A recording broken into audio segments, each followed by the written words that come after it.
əvəz elə fəsillərdən birini. Nə olar qurban olum, bircə dəfə sən də qayıt gəl. Bahar ol, payız ol, nə olursan ol qurban olum, ildə bircə dəfə sən də qayıt gəl.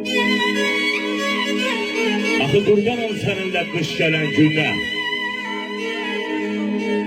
qar yağış ömrümə, xoş gələn günə. Deyirəm qoşul yaşım üstə yaş gələn günə, ay başına dönüm, ildə bircə dəfə sən də qayıt gəl. Yenə bir dağın ətək yerində, səni gözləyirəm çiçək yerində. Ayın safsız, gizlən bir çiçəyin ləçək yerində, başına dönüm, ildə bircə dəfə sən də qayıt gəl. Qayıt gəl.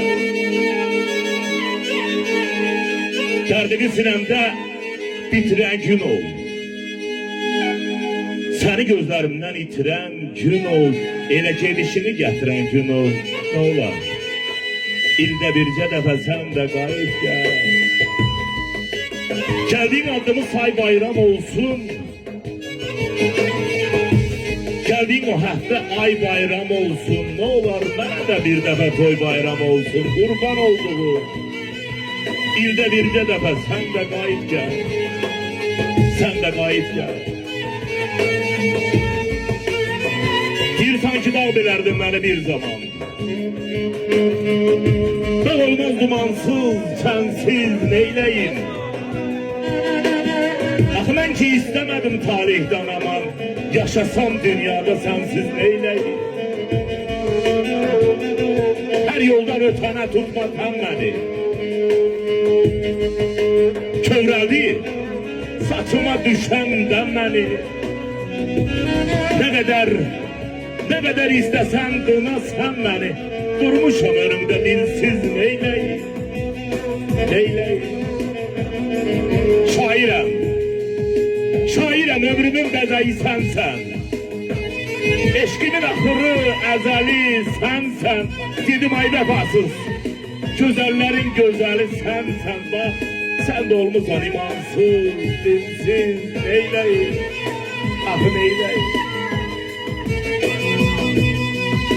Bir bu qədər qəriblik səndəsə ey gül. Axı ürəyə qoyduğum daş kimə lazım?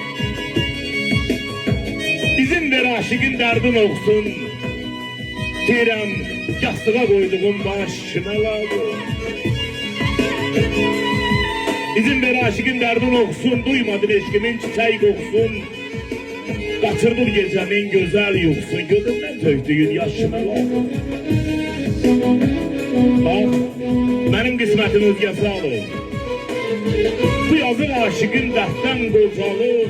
İstəsən yenidən bir günəş olub, nurumu gözümə saç kimə lazım? Danlamasan Allah gəlir zamini, qəlbim unutmaz səni. Ona hakem eşkimin məhəbbətini, qoysan da başıma tac kimə lazım? Bir ötən günlərimdən yadigar qalan o gözəl günlərin həsrətindəyəm. Əmal hərdən şirin deyib güldüyüm xoş geçən anların həsrətindəyəm. Həyat sarılmayan bir zəmi, qadan alaram, rəhm edər insana yaradan kimi. Dünya bir dəryadır, biz sədir gəmi, bax o dərin dəryaların həsrətindəyəm. Neynim həyat mənalıdır fani olsa da, aynami, qadan alaram, milyon ürəklərə qara salsa da, gələcək məndən küsur olsa da, əmoğlu, gözəl günlərin, ötən günlərin həsrətindəyəm. Ötən günlərin həsrətindəyəm, öpürəm səni, Allah sizi var eləsin.